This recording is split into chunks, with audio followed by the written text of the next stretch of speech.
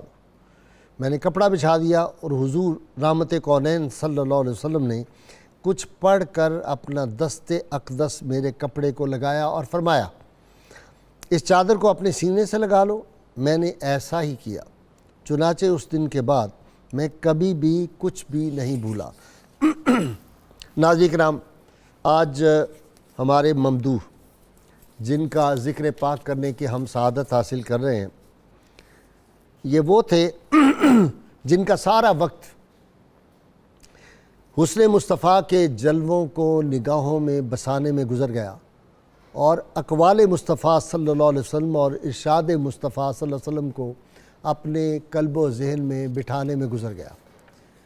یہ کیسی شخصیت تھے؟ یہ عبد شمس سے ابو ہریرہ کیسے بنے؟ یہ آج اس پہ ہم ڈسکس کریں گے۔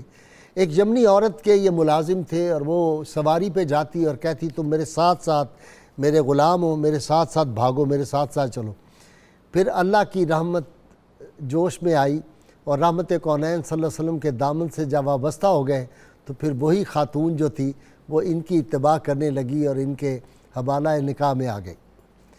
قبیلہ دوس کے فرزند اور اس قبیلے کے جس کے ایک جو سردار تھے طفیل دوسی رضی اللہ تعالیٰ عنہ، وہ ایک زمانے میں مکہ میں پھرا کرتے تھے اور کان میں روئی رکھی ہوتی تھی لوگوں سے ڈر کے کہ ایک شخص نے پیغمبری کا دعویٰ کیا ہوا ہے، اور ان کی آواز جس کے کانوں میں جاتی ہے وہ اتنی شیرینی ہے کہ وہ دل میں اتر جاتی ہے، لہٰذا اس آواز سے بچنے کے لیے یہ لعن مصطفیٰ صلی اللہ علیہ وسلم میرے کانوں میں نہ آ جائے تو وہ روئی دے کے پھرتے تھے۔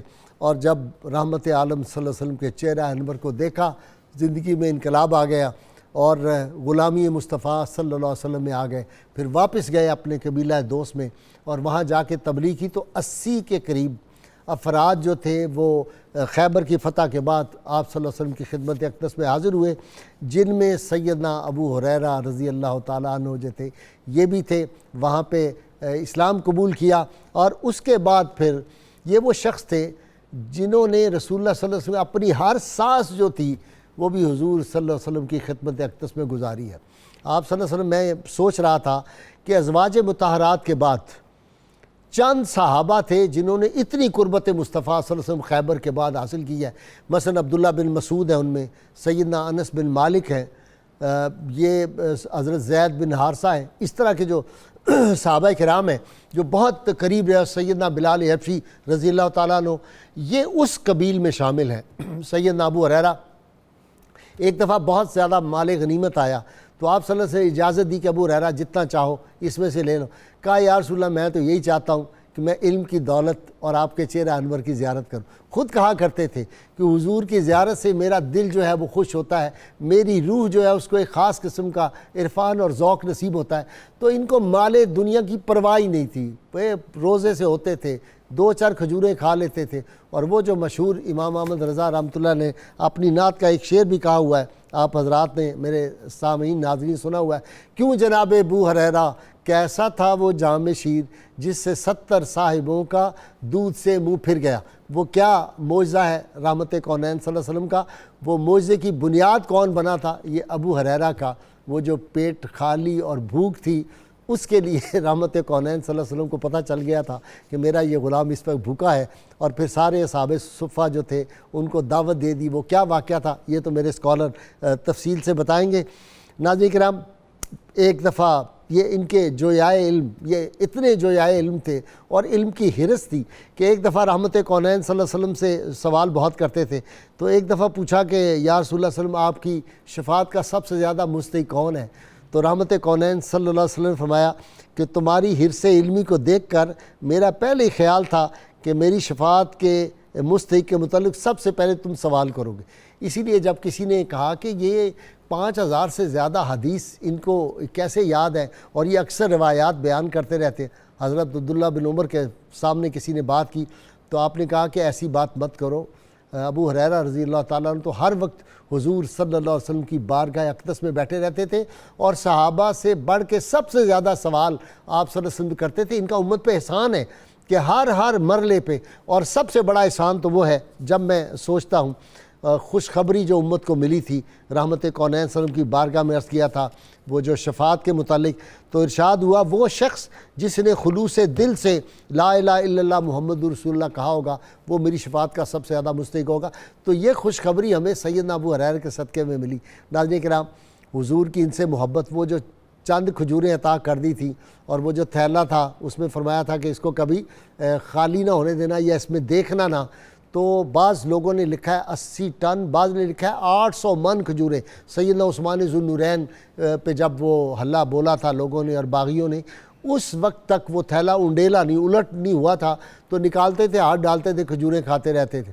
اور پھر احادیث مبارکہ کے بارے میں جب بھول جاتے تھے، تو ابھی جو میں نے حدیث آپ کو شروع میں بیان کی کہ چادر جو تھی وہ چادر کیا سمیٹی، اصل تو بات یہ ہے سید کونین صلی اللہ علیہ وسلم جو اشارہ فرما دیں، جس آدمی کو حافظہ عطا کرنا چاہیں حافظہ عطا کر دیں، جس کو اپنا عشق عطا فرمانا چاہیں اس کو اپنا عشق عطا فرما دیں، جس کو اپنی شجاعت عطا فرمانا چاہیں شجاعت عطا فرما دیں. اگر کسی کو ایک کھجور کی شاخ دے کے کہیں یہ تلوار ہے تو وہ تلوار بن جائے، اور جس کو جو فرما دے رحمت کونین صلی اللہ علیہ وسلم وہ اسی طرح ہو جائے. جن کے اشارے سے چاند جو ہے وہ اپنا سینہ چیر لیتا ہے، جن کے اشارے سے سورج پلٹتا ہے، تو پھر وہ جو حسن مصطفیٰ صلی اللہ علیہ وسلم کی کہتے تھے، میں حضور کے چہرہ انور کو دیکھتا تھا تو مجھے ایسے لگتا تھا جیسے سورج آپ کی پیشانی مبارک میں آ گیا ہے، وہ چمک رہا ہے. تو یہ عظیم عاشق رسول جو تھے نبی کریم صلی اللہ علیہ وسلم کی بارگاہ میں رہتے تھے، اور اسلام قبول کرنے کے بعد صرف چند جنگوں میں بوجوہ نہیں شریک ہو سکے تھے، باقی ہر جہاد میں حضور صلی اللہ علیہ وسلم کے ساتھ ہوتے تھے. آپ صلی اللہ علیہ وسلم کے ساتھ آپ کو وضو کروانا دیگر صحابہ کی طرح، یہ بھی خدمت مصطفیٰ صلی اللہ علیہ وسلم اور رہتے تھے. اور کیا بات فرماتے تھے، کہتے ہیں کہ کوئی ایسا مومن پیدا نہیں ہوا، اللہ اکبر، حیران ہو جاتا ہے آدمی. خود فرماتے کوئی ایسا مومن پیدا نہیں ہوا جس نے مجھے دیکھا، میرا نام سنا ہو اور اس کا دل میری محبت سے سرشار نہ ہوا ہو. آپ یقین کریں میں نے نہیں دیکھا کہ کوئی صدق کے دل سے جو آدمی مسلمان ہے، چاہے وہ گنہگار ہے کسی دور کا، جب سیدنا ابو ہریرہ کا نام سنتا ہے نا اس کا چہرہ کھل جاتا ہے. اور ابھی مجھے میرے اسکالر سید زین العابدین میرے ساتھ آج ہیں، تو یہ مجھے کہہ رہے تھے کہ وہ خوش مزاج بھی تھے اور خوش ذوق تھے. تو ایسے خوش ذوق جو بارگاہ نبی کا خوش ذوق ہو، اس کا جب ذکر ہی آئے تو آدمی کا چہرہ بھی کھلتا ہے اور دل پہ بھی ایک اثر ہوتا ہے محبت کا. یہ وہ عاشق رسول تھے، یہ وہ ہستیاں تھیں جن کا جب ذکر پاک کرتے ہیں تو پھر جو ہے وہ ایک خاص لطف اور کیف پیدا ہوتا ہے.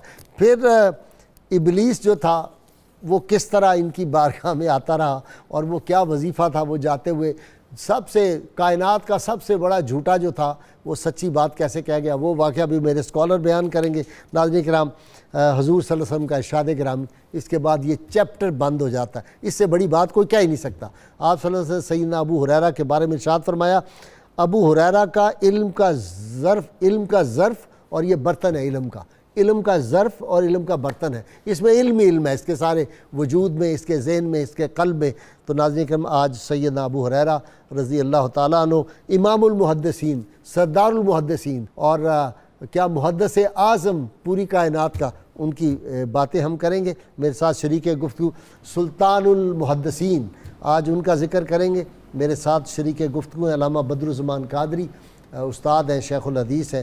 ان کے ساتھ مفتی سید صاحبزادہ زین العابدین، سجادہ نشین درگاہ حضرت شاہ ابو المالی رحمۃ اللہ علیہ، بہت قابل نوجوان ماشاءاللہ، کئی کتابیں بھی لکھی ہیں اور ابھی پتہ نہیں کتنی کتابیں اللہ ان کو توفیق دے گا لکھتے رہیں گے. ان کے ساتھ نوجوان اسکالر پروفیسر عین الحق بغدادی، یہ تینوں آج میرے مہمان ہیں. پہلے بھی آپ ان سے واقف مہمان بنتے رہتے ہیں. ابتدا کر رہا ہوں علامہ بدرالزمان قادری سے. جی علامہ صاحب. جی بسم اللہ الرحمن الرحیم. غازی صاحب، آپ نے اپنے انٹرو کے اندر ایک بڑی ہی باتیں تو ساری آپ نے بہت ہی جامعیت کے ساتھ فرمائی اور بہت ہی خوبصورت باتیں. ایک بات ابھی آپ نے فرمائی کہ ابی ہریرہ رضی اللہ تعالیٰ عنہ وہ ذات، وہ شخصیت ہیں جن سے بے اختیار محبت کرنے کو جی چاہتا ہے. واہ. ان کا نام آ جائے، آپ کی شخصیت سامنے آ جائے، آپ کا ذکر آ جائے تو دل بے اختیار جو ہے وہ جھوم اٹھتا ہے۔ سبحان اللہ۔ اگر آپ اس کے پس منظر میں اگر آپ جائیں تو آپ دیکھیں گے کہ یہ ایسا کیوں ہوا کہ ہر دل کے اندر آپ کی محبت کیوں راسخ ہے، ٹھیک۔ مومنین کے دلوں میں، مومنات کے دلوں میں محبت کیوں راسخ ہے۔ رسول کریم علیہ السلام کی بارگاہ میں حاضر ہوئے اپنی والدہ کے قبول اسلام کے حوالے سے، اکثر والدہ کو دعوت دیتے رہتے، لیکن وہ اسلام ابھی نہیں لائی تھیں، بی بی امیمہ ٹھیک۔ رضی اللہ تعالیٰ عنہ۔ ایک دن دعوت اسلام دی تو انہوں نے سخت سست کہا روتے ہوئے۔ اچھا، آپ یہاں بات جو میں نے دیکھی نا حدیث پاک میں قابل غور ہے کہ والدہ نے سخت سست کہا، والدہ کے ساتھ رویہ تلخ ترش نہیں ہوا، روتے ہوئے بارگاہ مصطفیٰ کریم علیہ السلام میں حاضر ہو گئے واہ۔ کہ آج میرا دل بڑا مغموم ہے کہ میری والدہ نے اسلام کو تو مسترد کرتی تھی، آج آپ کے بارے میں کلمات سخت کہے ہیں، آج میرے دل میں قوت برداشت نہیں رہی، آپ دعا فرما دیجئے اللہ تعالیٰ ایمان کی دولت سے اس کو نواز دے۔ رسول اکرم صلی اللہ علیہ وسلم دعا ہاتھ اٹھائے، دعا فرمائی، اور میری ماں ام المومن صدیقہ کائنات فرماتی ہیں کہ میرے نبی نے جب بھی دعا مانگی ہے، دعا کے لیے ہاتھ اٹھائے ہیں، فرماتی میں نے یہ مشاہدہ کیا ہے کہ آپ کے ہاتھ نیچے آنے سے پہلے اللہ آپ کی دعا کو قبول فرما لیتا تھا۔ سبحان اللہ، سبحان اللہ۔ حدیث پاک میں آتا ہے کہ ابی ہریرہ جب گھر واپس آتے ہیں تو دروازہ بند ہے اور پانی کی آواز آ رہی ہے، دروازے پر دستک دیتے ہیں اور آواز آتی کہ بیٹا رکو، غسل کر کے اپنا دوپٹہ چادر اوڑھ کے بیٹے کو دیکھ کے کلمہ پڑھ لیتی ہیں۔ آپ روتے ہوئے بارگاہ مصطفیٰ میں حاضر ہوتے ہیں کہ میری والدہ نے اسلام قبول کر لیا ہے۔ سبحان اللہ۔ یہاں یہ بات، اگلی بات جو قابل غور ہے، عرض کیا یا رسول اللہ صلی اللہ علیہ وسلم آپ دعا فرما دیجئے کہ اللہ تعالیٰ آپ کی امت کے سارے مومنین کے دلوں میں میری اور میری ماں کی محبت ڈال دے۔ واہ۔ آپ نے فرمایا آمین۔ فرمایا اے ابی ہریرہ اللہ تعالیٰ میری امت کے دلوں میں آپ کی اور آپ کی والدہ کی محبت ڈال دے گا۔ غازی صاحب آپ یقین جانیے کوئی مومن مسلمان ایسا نہیں ہوگا جس کے دل میں آپ کی محبت نہ ہو، واہ اور وہ ایمان کا دعویٰ کرتا ہو اور دل میں محبت ابی ہریرہ کی محبت نہ ہو۔ واہ واہ۔ اور میں نے ابی ہریرہ کی حیات طیبہ کو دیکھا، میں نے آپ کی جو احادیث آپ سے مرویات ہیں میں نے ان کو دیکھا، اس میں وہ حدیث نالین ایک ایسی حدیث ہے کہ جو مسلمان کو، مومن کو سر تپا سرشار کر دیتی ہے، مسرور کر دیتی ہے۔ عشق مصطفیٰ صلی اللہ علیہ وسلم اس کے سینے میں آ جاتا ہے۔ سبحان اللہ۔ یقین جانیے کہ یہ حدیث میں نے بارہا پڑھائی ہے، اور جب میں پڑھاتا ہوں تو اشکبار ہو جاتا ہوں، اور اتنے تمام گناہوں کے باوجود مجھے امید کی کرن نظر آتی ہے۔ آپ فرماتے ہیں کہ میں مسجد نبی کے اندر ہم آقا کریم علیہ السلام کی بارگاہ میں حاضر تھے، آپ اچانک بغیر بتائے تشریف لے گئے۔ فرماتے ہیں میں سب سے پہلا وہ شخص تھا جو فکر مند ہوا کہ کہیں ایسا نہ ہو کہ دشمنان اسلام جو ہے آپ کو نقصان نہ پہنچائے اور حیات کا انقطاع نہ ہو جائے۔ فرماتے ہیں بہت فکر مند ہوا، اور فکر مند ہو کہ سب سے پہلے میں ہی وہ شخص تھا جو کھڑا ہوا اور آپ کی تلاش میں جو ہے وہ نکل کھڑا ہوا۔ محدثین لکھتے ہیں کہ رسالت امام علیہ السلام جہاں سے گزرتے وہ گلیاں خوشبو میں بس جاتی تھیں، اور آپ کو ڈیٹیکٹ کرنے کا، ڈھونڈنے کا ایک آسان ذریعہ یہ تھا کہ خوشبو کو سونگھتے سونگھتے لوگ آپ کی ذات تک پہنچ جاتے تھے۔ تو آپ فرماتے ہیں کہ میں گھومتا ہوا بنو نجار کے واقعے کے قریب پہنچا تو مجھے وہاں محسوس ہوا کہ آقا کریم علیہ السلام شاید اندر ہوں گے۔ فرماتے ہیں میں نے دیوار کا سارا چکر لگایا لیکن مجھے راستہ نظر نہیں آیا اندر داخل ہونے کا۔ آپ فرماتے ہیں کہ ایک کنواں تھا باہر، کنویں سے ایک جدول جو ایک راستہ چھوٹا سا جاتا ہے باغ کے اندر پانی کے لیے جا رہا تھا۔ آپ کے لفظ ہیں کہ میں نے لومڑی کی طرح اپنے بدن کو سمیٹا، جیسے وہ سمیٹتی ہے سمٹ کر، تھے بھی بہت دبلے دبلے پتلے۔ تو کہتے ہیں میں اس نالے سے اندر گیا، رسالت امام علیہ السلام تشریف فرما تھے، تو پوچھا ابی ہریرہ آپ؟ استفہامی انداز میں نے کہا جی میں حاضر ہوا ہوں، آپ تشریف لے آئے ہیں، اور میں سب سے پہلا وہ شخص تھا جو آپ کے بارے میں فکر مند ہو گیا کہ اللہ تعالیٰ جو ہے آپ کو سلامت رکھے، کوئی آپ کو نقصان نہ پہنچائے۔ آپ نے فرمایا ابی ہریرہ اچھا تو پھر یہ ایسا کرو کہ باہر چلے جاؤ اور جو تمہیں ملے اس کو یہ خبر دینا جو صدق کے دل سے، ایمان سے اس بات کی گواہی دے دے کہ اللہ وحدہ لا شریک ہے اور میں اللہ کا رسول ہوں، اسے جنت کی بشارت دے دینا۔ تو کہا جیسا میری بات پہ یقین کون کرے گا؟ فرمایا یہ میرے نالین لے جاؤ۔ نالین لے کے باہر نکلے اور خوشی سے دوڑتے چلے جا رہے ہیں، آگے سے سیدنا عمر فاروق تشریف لا رہے ہیں۔ آپ نے پوچھا کیا بات ہے؟ تو کہا جی میرے نبی ارشاد فرمائی نالین بطور ثبوت میرے پاس موجود ہیں، جلالی تھے آپ نے دونوں ہاتھوں سے سینے پہ تھپڑ مارا، پشت کے بل گرے۔ کہا کہ چلو میرے ساتھ، مجھے اس بات کا یقین نہیں آتا کیسے ممکن ہے۔ رسالت امام علیہ السلام کی بارگاہ میں حاضر ہوئے، عرض کیا رسول کیا آپ نے فرمایا؟ فرمایا ہاں میں نے کہا۔ تو کہا رسول لوگ عمل چھوڑ دیں گے، اس پر آپ خاموش ہو گئے، لیکن یہ بات وہیں ویلڈ اور موجود ہے کہ جس نے صدق کے دل سے اس بات کی گواہی دے دی کہ اللہ وحدہ لا شریک ہے اور آپ اللہ کے آخری رسول ہیں، اس کو اللہ کے رسول نے جنت کی بشارت دی۔ اللہم صلی علی سیدنا و مولانا محمد سيدنا علي وسيدتنا فاطمة وسيدتنا زينب وسيدنا حسن وسيدنا حسين وعلى آله وصحبه وبارك وسلم. اللهم صل على سيدنا ومولانا محمد وعلى سيدنا علي وسيدتنا فاطمة وسيدتنا زينب وسيدنا حسن وسيدنا حسين وعلى آله وصحبه وبارك وسلم. جو سر پہ رکھنے کو مل جائے نالے پاک حضور تو پھر کہیں گے کہ ہاں تاجدار ہم بھی ہیں. کیا جی بسم اللہ الرحمن الرحیم صلی اللہ علیہ نبی الامین وعلی آلہ وصحبہ اجمعین. شکریہ غازی صاحب آپ کا. ابتدائی گفتگو میں سب سے پہلے میں حضرت سیدنا ابو ہریرہ کی ذات پر شخصی گفتگو سے پہلے قرآن عزیز کی ایک آیت بڑی خوبصورت جی صحابہ کرام ساری آیات خوبصورت جن میں سے ایک جی جو آج کے موضوع سے متعلق ہے جی صحابہ کرام رضی اللہ عنہم اجمعین کی شان و عظمت جس سے ظاہر ہوتی. قرآن عزیز میں اللہ رب العالمین نے ارشاد فرمایا فلما جاء امرنا نجینا ہودا والذین آمنوا معه برحمت منا ونجیناہم من عذاب غلیظ. جس وقت حضرت ہود علیہ السلام کی قوم پر عذاب آیا، قوم عاد پر، تو رب العالمین نے حضرت ہود کو اور آپ کے ساتھ ایمان لانے والے جتنے لوگ تھے یعنی آپ کے اصحاب ان کو نجات دی، اور لفظ بولا والذین آمنوا معه برحمت منا. وہ لوگ جو ایمان لائے تھے حضرت ہود کے ساتھ، ہم نے اپنی رحمت میں ان کو رکھ کے ان کو وہاں سے نجات عطا فرمائی. اب اس سے یہ بات ثابت ہوئی، یہی جملے حضرت شعیب علیہ السلام کی قوم کے لیے، یہی حضرت صالح علیہ السلام کی قوم کے لیے ارشاد فرمائے.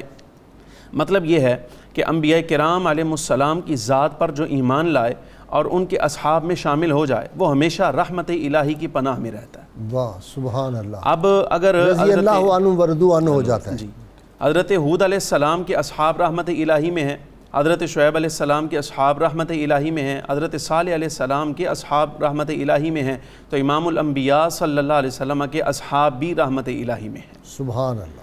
اور یہ بھی میں عرض کرتا چلوں، نبی کا مقام جس طرح ہوگا نا، ان کے اصحاب پر اللہ رب العالمین کی رحمت بھی اسی درجہ کی ہوگی. اب جس وقت حضور اکرم صلی اللہ علیہ وسلم سراپا رحمت ہیں تو آپ کے اصحاب کا درجہ دیگر تمام انبیاء کے اصحاب کے درجہ سے اعلیٰ ہوگا. بے شک. اب اس پر سیدنا ابو ہریرہ رضی اللہ تعالیٰ عنہ کی ذات گرامی پر گفتگو کریں تو اگرچہ آپ نے حضور اکرم صلی اللہ علیہ وسلم کے ساتھ بہت کم وقت گزارا ہے، تقریباً 3 سے 4 سال کا عرصہ گزارا، لیکن اللہ رب العالمین نے حضور اکرم صلی اللہ علیہ وسلم کی شان و عظمت، آپ کی احادیث اور آپ سے ظاہر ہونے والا ظاہری اور باطنی علم جو حضرت ابو ہریرہ رضی اللہ تعالی عنہ سے آگے منتقل کیا ہے امت پہ، یہ حضرت ابو ہریرہ پر بھی اللہ کی خاص رحمت ہے اور امت محمدیہ پر بھی اللہ کی خاص رحمت ہے. سبحان اللہ. سبحان اللہ. سیدنا ابو ہریرہ رضی اللہ تعالی عنہ نے حضور اکرم صلی اللہ علیہ وسلم کی کوئی ادا، سفر و حضر میں حضور کے ساتھ رہنا، کوئی ایسا موقع نہیں تھا جس میں سیدنا ابو ہریرہ رضی اللہ تعالیٰ عنہ حضور کے ساتھ نہیں ہوتے تھے. حتیٰ کہ وہ گھڑیاں جن میں آقا کونین صلی اللہ علیہ وسلم نے وصال کا وقت قریب تھا، ان میں بھی حضرت ابو ہریرہ جس وقت عیادت کے لیے حاضر ہوئے، حافظ ابن حجر اسقلانی لکھتے ہیں آقا کونین صلی اللہ علیہ وسلم اس وقت مولا کائنات علی مرتضیٰ رضی اللہ تعالیٰ عنہ کی سینہ مبارک سے ٹیک لگائے ہوئے تھے، اور لفظ یہ لکھے کہتے ہیں کہ ہاتھ ان کا دوسرے کے سینے پر تھا. اب اس کے 2 معنی مجھے سمجھ آئے، یا تو مولا کائنات رضی اللہ تعالیٰ عنہ کا ہاتھ حضور اکرم صلی اللہ علیہ وسلم کے سینے پر تھا، مولا کائنات کی شان و عظمت ظاہر ہے، اور یا پھر یہ ہے کہ حضور اکرم صلی اللہ علیہ وسلم کا دست مبارک مولا کائنات کے سینے پر تھا. یہی زیادہ دوسری بات زیادہ لگتی ہے زیادہ مجھے. بہتر. اب اس پر جس وقت سیدنا ابو ہریرہ حاضر ہوئے تو ہاتھ باندھ کے دور کھڑے ہیں، آقا دو عالم علیہ السلام نے فرمایا ابو ہریرہ قریب آؤ. قریب ہوئے، پھر فرمایا اور قریب آؤ، پھر اور قریب ہوئے، پھر فرمایا اور قریب آؤ. 3 مرتبہ فخر عالم صلی اللہ علیہ وسلم نے قریب کیا.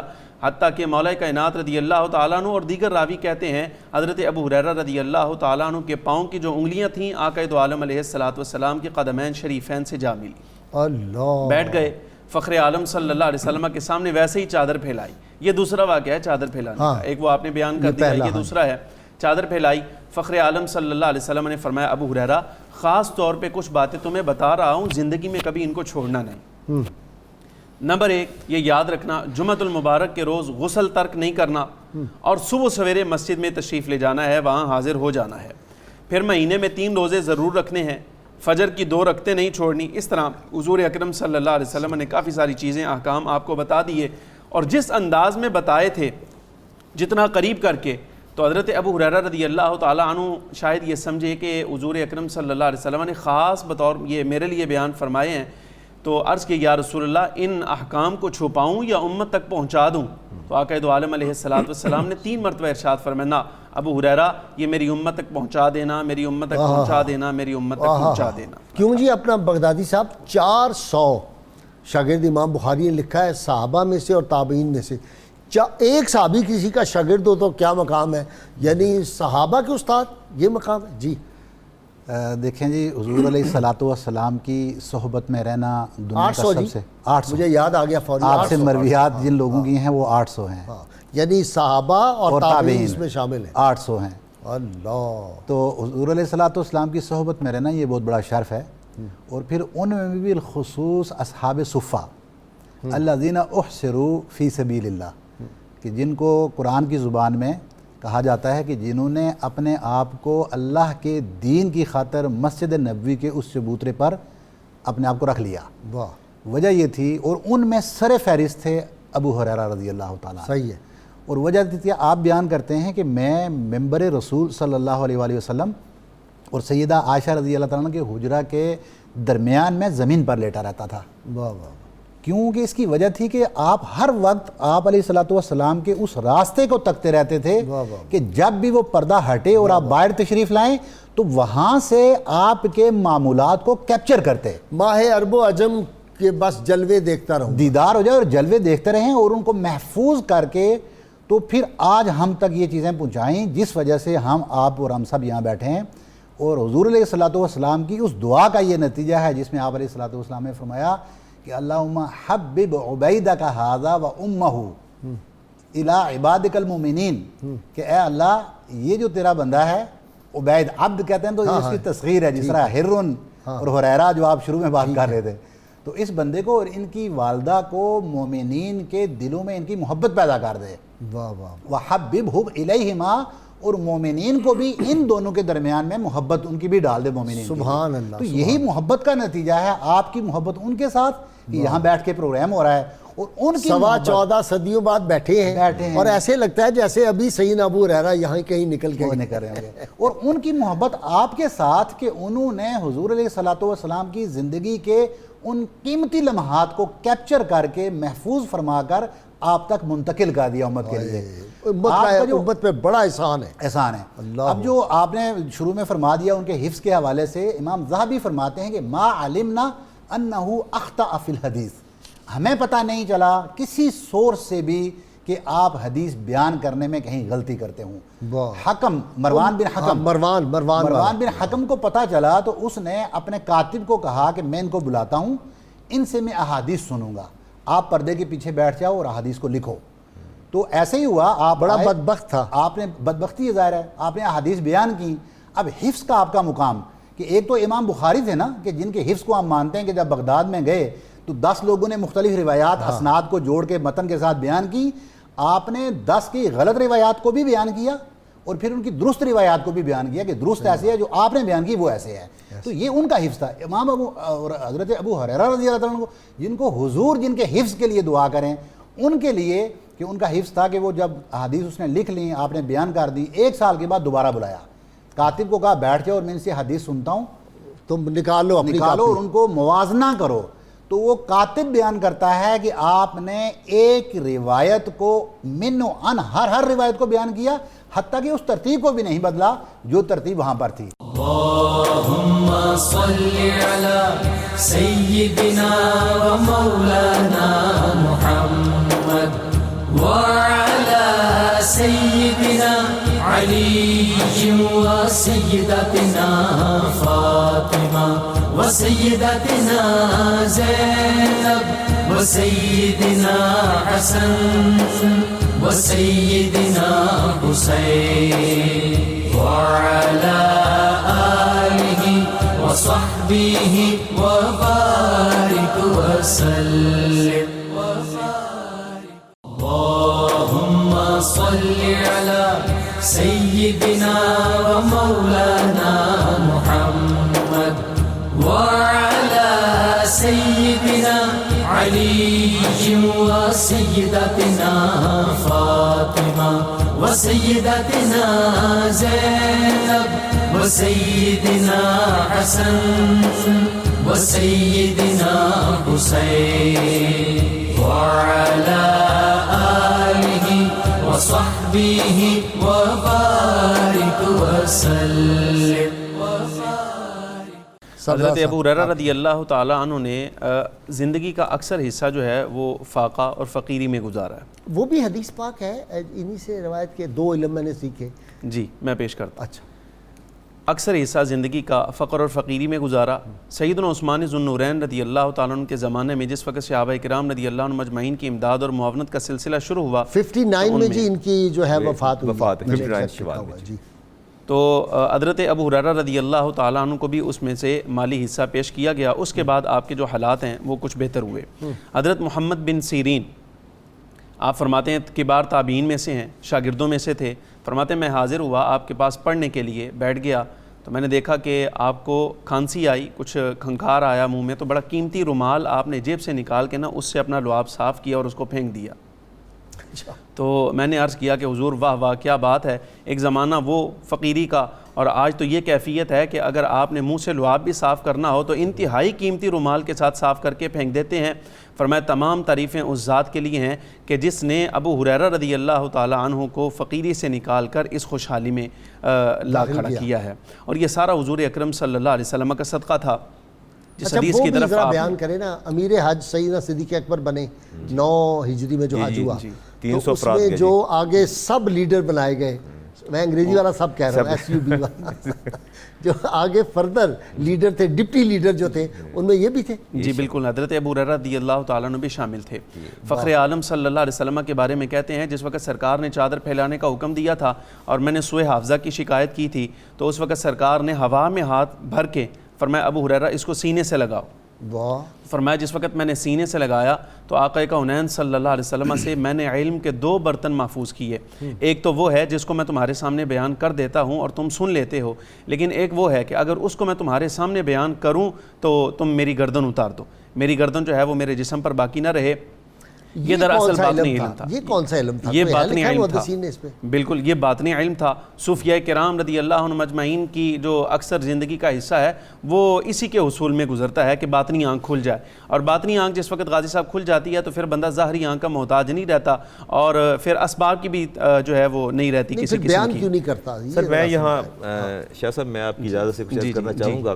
یہاں محدثین نے یہ بات کی, وہ فرماتے ہیں کہ اصل میں یہ پرفتن دور کے بارے میں علم تھا جس کا آپ نے اظہار نہیں فرمایا, کیونکہ وہ دور پیسفل تھا, وہ ٹینیور پیسفل تھا, ایرا پیسفل تھا. اس میں ایسے دور کی باتیں کرنا جس میں فتنہ برپا ہونے والا ہو, آپ نے اس کو احتیاطاً بیان نہیں فرمایا. ٹھیک سمجھ اس طرف آپ کی بالکل وہ صحیح سمجھ آتی ہے. وقت مناسب نہیں تھا بیان کرنے کا. بالکل ٹھیک ہے, وہ بیان کرتے تو اس سے کئی ہنگامے کھڑے ہو جاتے. جی بالکل. یہ اصل میں بعد میں جس وقت وہ زمانہ آ گیا جس زمانے کے بارے میں حضور اکرم صلی اللہ علیہ وسلم نے آگاہ کیا تھا, تو پھر کیفیت یہ بھی حافظ ابن حجر اسقلانی نے لکھی کہ مدینہ منورہ کی گلیاں ہوتی اور آپ بلند آواز سے صدا دیا کرتے, اے اللہ مجھے 60 ہجری کا سورج نہ دکھانا, اے اللہ مجھے 60 ہجری کا سورج نہ دکھانا. 1 سال قبل آپ کی دعا قبول ہوئی. 59 ہجری میں آپ نے وصال فرمایا.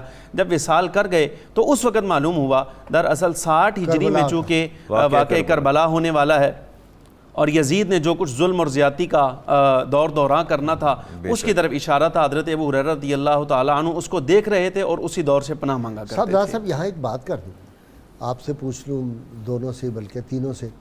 یہ جو بعض لوگ کہتے ہیں یزید رضی اللہ تعالیٰ عنہ, تو میں نے تو اس کا ایک یہ جواب دیا تھا. ایک دفعہ کسی کالر نے پوچھا, میں نے کہا ہاتھ اٹھائیں دعا کریں. اللہ تعالیٰ جو یزید کے لیے نیک گمان رکھتے ہیں قیامت کے روز ان کو یزید کے ساتھ اٹھائے، ہمیں امام علی مقام کے غلاموں میں اٹھائے. بس یہ میرا جواب. سر میں یہاں اجازت دیں کہ چھوٹی سی بات عرض کرنا چاہوں گا کہ ابی حریرہ کی محبت اہل بیت سے کیا تھی، امام حسن سے محبت کیا تھی. آپ دیکھیں کہ یہ جو یزید کو کہتے ہیں ان کو خدا کا خوف نہیں ہے، گمراہی کے گڑھے میں گرے پڑے ہیں. امام حسن رضی اللہ تعالیٰ تشریف لا رہے ہیں گھر سے باہر، اور ابی حریرہ بھی مدینہ کی گلیوں میں چل رہے ہیں، ساتھ آپ کے ساتھی ہیں. اچانک امام حسن کو تھام لیا، فرماتے ہیں عرض کرتے اکشف لی انبتنے کا، ذرا اپنے پیٹ سے کپڑا تو اٹھائیے، ہائے ہائے ہائے اپنے بطن سے کپڑا تو اٹھائیے. امام حسن پریشان ہو گئے کہ کیسی ڈیزائر، کیسی خواہش ہے، کوئی ہے بات کرنے والی سر راہ رو کے پیٹ سے کپڑا اٹھاؤں، اپنے پیٹ سے کپڑا اٹھاؤ. کہتے ہیں حیثو رأیت صلی اللہ علیہ وسلم یقبل منک، میں نے جہاں نبی کریم علیہ السلام کو بوس سے لیتے دیکھتا ہے میں نے اس جگہ کو دیکھنا ہے، اپنا کپڑا اٹھا دیجئے. فَكَشَفَ لَهُ عَنْ بَطَنِهِ، آپ نے اپنے پیٹ سے کپڑا اٹھا دیا. فَقَبَّلَهُ، آگے بڑھے، اس جگہ کو بوسہ دینا شروع کر دیا. اور آپ یہ بتانا چاہتے تھے قیامت تک آنے والے لوگوں کے لیے کہ اے لوگوں اس بات کی گواہ رہنا، اہل بیت سے محبت جو ہے، سادات سے محبت جو ہے تمہاری نجات کا ذریعہ ہے. اللہم صلی علی سیدنا و مولانا محمد وعلی سیدنا علی و سیدتنا فاطمہ و سیدتنا زینب و سیدنا حسن و سیدنا حسین وعلی آلہ و صحبہ و بارک وسلم.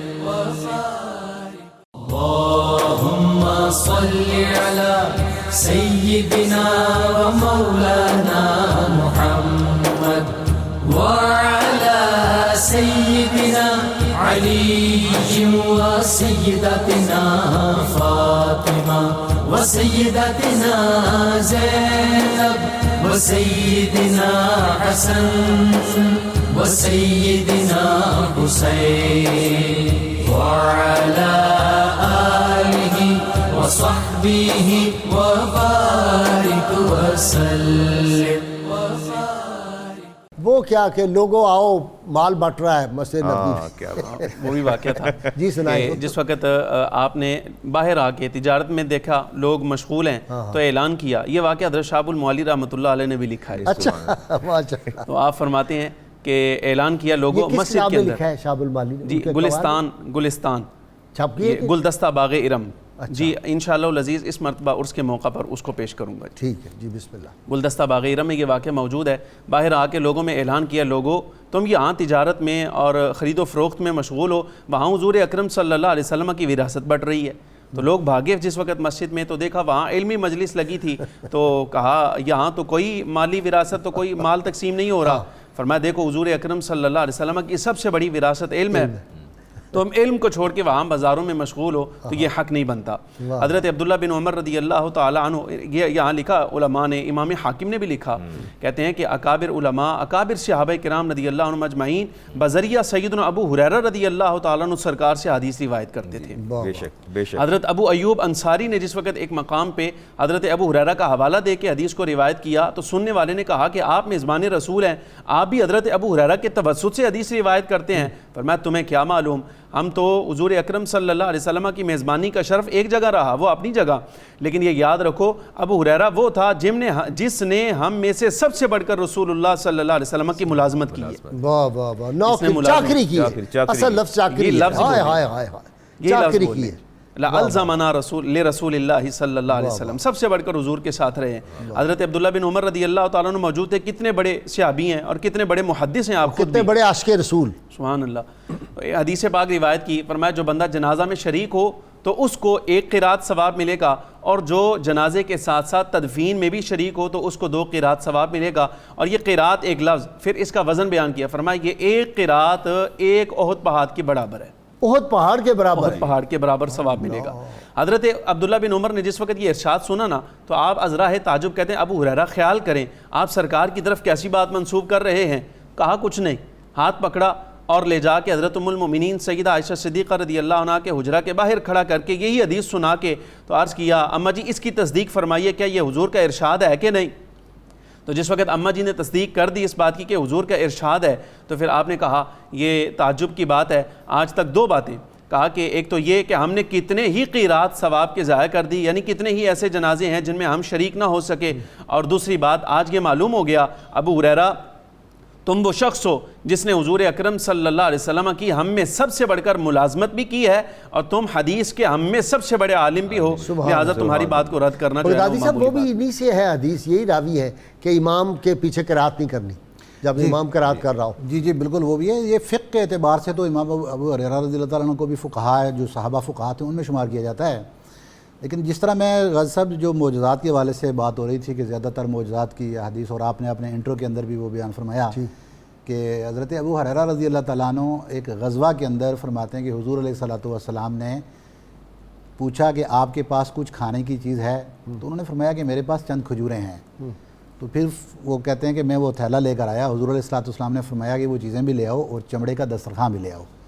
دسترخوان بچھایا، آپ علیہ الصلوۃ والسلام اپنا دست اقدس اس تھیلے میں ڈالتے اور اس میں سے کھجوریں نکالتے اور دسترخوان پر رکھتے، اور مجھے یہ فرماتے جاتے کہ 10 لوگوں کو بلاتے جاؤ. تو 10 لوگ آتے، وہاں سے کھجوریں کھاتے، سیر ہوتے اور چلے جاتے. اس طرح سے وہ 10 آتے گئے حتیٰ کہ سب نے وہ کھجوریں کھا لیں. پھر آپ علیہ الصلوۃ والسلام نے مجھے بٹھایا اور ہم نے بھی وہ کھجوریں کھائیں.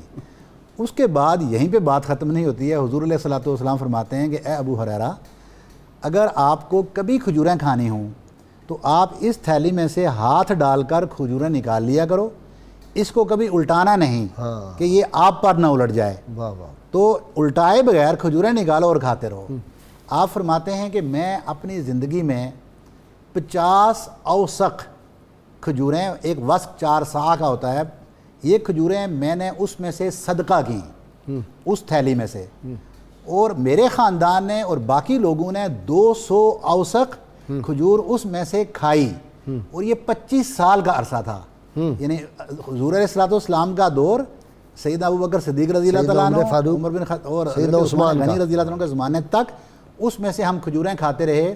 اور جو آپ نے بیان وہ کہا جاتا ہے کہ 787 من یہ کھجور اس میں بنتی ہے، جو اس عرصے تک اس تھیلی میں سے روایات میں کہ وہ 21 کھجوریں تھیں. تو ان میں سے حضور علیہ الصلوۃ والسلام کے معجزے کے تحت 25 سال تک اتنی کھجوریں کھائی گئیں. آپ حضرت ابو ہریرہ فرماتے ہیں رضی اللہ تعالیٰ عنہ کہ وہ تھیلی میرے کجاوے کے ساتھ لٹکی رہتی تھی. جب سیدنا عثمان غنی رضی اللہ تعالیٰ عنہ کی شہادت کا وقت آیا تو اس وقت حالات بلوائیوں کو یہ کھانا لے کے گئے تھے تو بلوائیوں نے وہ حملہ کیا تو اس میں وہ ساری الٹ گئی. تو اس کے بعد جا کے وہ ختم ہوا. صحابہ کا ادب اور احترام جو ہے یہ ہمیں قرآن نے بتا دیا. جی کوئی شک نہیں. اور کوئی صحابہ کا ادب نہ کرے تو یہ انڈائریکٹلی رسول اللہ صلی اللہ علیہ وسلم کی شان پاک میں آپ کو اذیت دینے کے مترادف ہے. ہاں جی، آپ کو آقا کریم علیہ السلام کو اذیت دینے کے مترادف ہے. رسالت امام علیہ السلام کے صحابہ کا ادب نہ کرنا، آقا کریم آپ نے فرمایا کہ جو ان کا ادب اور محبت نہیں کرے گا گویا اس نے مجھ سے محبت نہیں کی، جسے مجھ سے محبت نہیں کی اسے رب سے محبت نہیں کی. اب یہ دیکھیں نا آپ کس طرف لے کے چلیں گے بات کو. اور وہ جو ایک لمحہ جو ایک لمحہ ان کی بارگاہ میں آ گیا. خواجہ نظام پاک نظام الدین محبوب الہی فرماتے ہیں کہ اویس کرنی عاشقوں کے امام ہے، لیکن اویس کرنی کا سارا عشق ایک طرف، وہ واشی ابشی کہتے ہیں 1,24,000 یا کم صحابہ میں سے سب سے کم تر درجے کے جو صحابی ہیں وہ واشی ابشی رضی اللہ تعالیٰ عنہ، اور سب سے عاشقوں کے امام اویس کرنی ہے. لیکن وہ جو جمال مصطفیٰ صلی اللہ علیہ وسلم کو اپنی آنکھ سے دیکھا، دماغ کی آنکھ سے، وہ لمحہ جو ہے وہ اویس کرنی کے سارے مسلم من رانی، جس مسلمان نے مجھے دیکھو اس کی جہنم کی آگ نہیں چھوئے گی. بہت شکریہ آپ کا علامہ صاحب، مفتی صاحب آپ کا، شاہ جی شکریہ، اور بغدادی صاحب آپ کا بھی. کتاب الشفاء جی نسخہ ہے سورۃ الواقعہ کی فضیلت. ارشاد نبی صلی اللہ علیہ وآلہ وسلم ہے جو شخص رات کو سونے سے قبل سورۃ الواقعہ پڑھے گا وہ پوری رات سکون کی نیند سوئے گا، اس کے گھر میں کبھی فاقہ نہیں ہوگا اور رزق میں برکت ہوگی. سیدنا علی مرتضیٰ شیر خدا فاتح خیبر ارشاد فرماتے ہیں لوگوں کے ساتھ دعا کی التماس کرنے سے بہتر ہے کہ انسان خود ایسا بن جائے کہ لوگوں کے دلوں سے خود بخود اس کے لیے دعا نکلے. اللہم صلی علی سیدنا و مولانا محمد وعلی سيدنا علي وسيدتنا فاطمة وسيدتنا زينب وسيدنا حسن وسيدنا حسين وعلى آله وصحبه وبارك وسلم.